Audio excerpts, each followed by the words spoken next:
Joe, cut him off, please. Cut him off now. Cut him off now.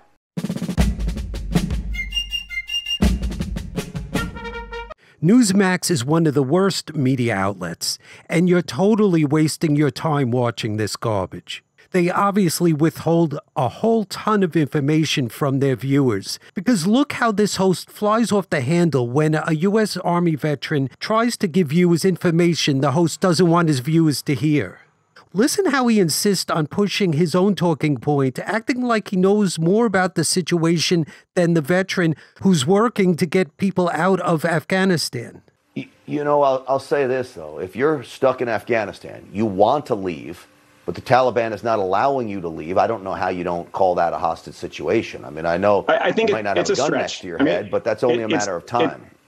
It's a stretch. To be really honest with you, like, it's a frustrating, hard situation. Like, and there are people that need to be solving this in Washington. But I think a hostage situation is really different, to be honest with you. Like, right now, this is a huge coordination and information and communication problem. And it's a negotiation problem. Our government needs to hold the Taliban accountable to their promise for allowing freedom of movement. I think you and I can both agree this never needed to happen. If the government knew what it was doing, we wouldn't have Americans in this situation. Yeah, I agree with that. Yeah, I think multiple administrations leading up to this had multiple opportunities to try to set this up for success. And I think that's not happened. And right now, we as a country need to come together to try to support a better outcome for these people, our allies. I can tell you this didn't happen under President Trump. And I know there's a lot of people on the left that want to try to blame President Trump. He wanted out of Afghanistan real bad. He was real frustrated not being able to get out, but he didn't pull out because he knew this would happen. In fact, we all did. I called it on this program. My 12-year-old son knew about it. And so I've got Americans there that are stuck. To me, that's a hostage situation. But, Joe, I appreciate you working to get them out. I really do. Yeah. And I wish you all luck in the world. With due respect, thank you for...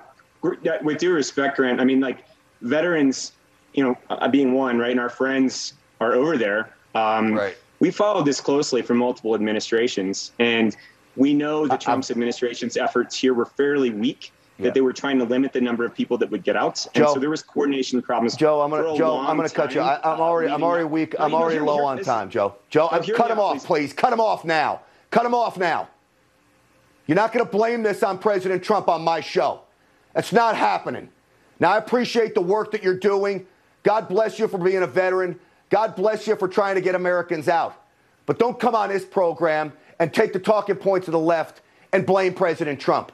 That's not helping anybody. The Biden administration screwed this up from the very start. You know it. I know it. The country knows it.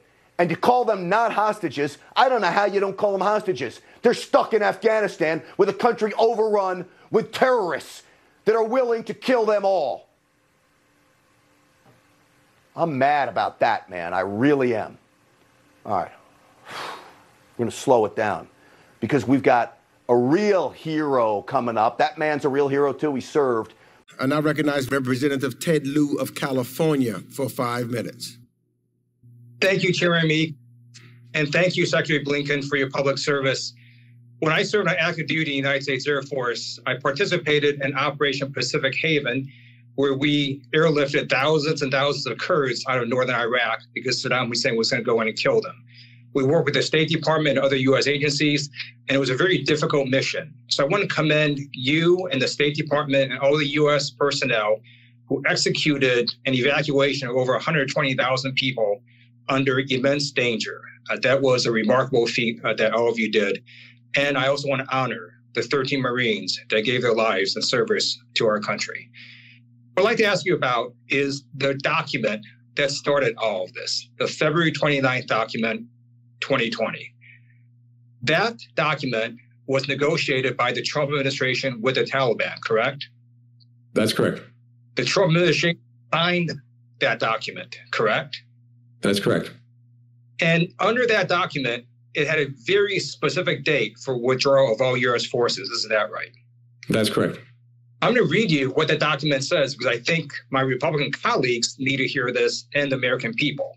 On the very first page of the February 29th, 2020 agreement, that the Trump administration signed with the Taliban, it states, the United States is committed to withdraw from Afghanistan all military forces of the United States, its allies and coalition partners, including all non-diplomatic civilian personnel, private security contractors, trainers, advisors, and supporting services personnel within 14 months following announcement of this agreement. That's a very specific timeline, isn't it? It is. In fact, it gets even more specific. It says that in the first 135 days, the United States, its allies, and the coalition will withdraw all their forces from 5 military bases. Did Donald Trump do that? He did. Yeah. In fact, when you read this document, let's just be clear, this is a surrender document. Donald Trump surrendered to the Taliban, and he said, we are leaving Afghanistan, we're not coming back, and we're not going to fight you anymore. Now, our Republican colleagues want to say that somehow it's conditions-based. And did you notice that earlier, they didn't want you to talk about the conditions? Because the main condition is that the Taliban was going to stop attacking U.S. forces. Isn't that correct? That is correct. Do you know how many U.S. forces died in the first year of the Trump presidency in 2017, Secretary Blinken? Approximately 14. Mm-hmm. Do you know how many died in 2018, the second year of the Trump presidency? How many U.S. forces died in Afghanistan? Approximately 14. In 2019, the third year of the Trump presidency, do you know how many U.S. forces died in Afghanistan? Approximately 21. And then Republican colleagues say, hey, for a whole year and a half, U.S. forces didn't die. That's because the Taliban stopped attacking U.S. forces because of this agreement. Isn't that right? That is correct. And if the Biden administration had somehow said, hey, just kidding, we're not leaving Afghanistan, we're going to renege on this agreement, the Taliban would have started attacking U.S. forces again. Isn't that correct? That is correct.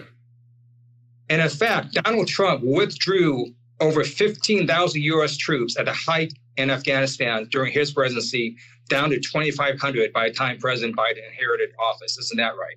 Yeah, that's about right. I think he had about 13,500 when the administration started, down to 2,500 when the administration ended. So Donald Trump executed not only this surrender agreement, but also 70 to 80% of the surrender of the withdrawal. And he left you all with merely 2,500 U.S. troops, and the Taliban was still meeting their condition of not attacking U.S. forces. Isn't that right? That is correct. They literally put in a box that you had to withdraw all U.S. forces, or else they essentially would start attacking our forces again. Isn't that right? Attacking our forces and engaging in an offensive against Afghanistan cities, which they'd refrained from. And the reason we know intelligence wasn't manipulated is because the Trump administration, in fact, would not have agreed to a specific date certain to withdraw all U.S. forces if they knew the Afghan government would collapse in 11 days after that. Isn't that right? It stands to reason. In fact, it was a bipartisan, you can call it not understanding what's happening in Afghanistan, but this was happening over 20 years. Isn't that right? That we were getting rosy assessments on a bipartisan basis that turned out not to be all that accurate. I believe that's correct. And certainly I saw that from my previous service in government. Great. So let's just be clear here. It was Donald Trump who signed and negotiated the surrender agreement that, by the way, released 5,000 Taliban prisoners. Isn't that right? It did release 5,000 prisoners, yes. So Donald Trump, the administration, signed this agreement, negotiated it, executed it, and then President Biden completed the withdrawal. That is what happened. Gentleman's time has expired.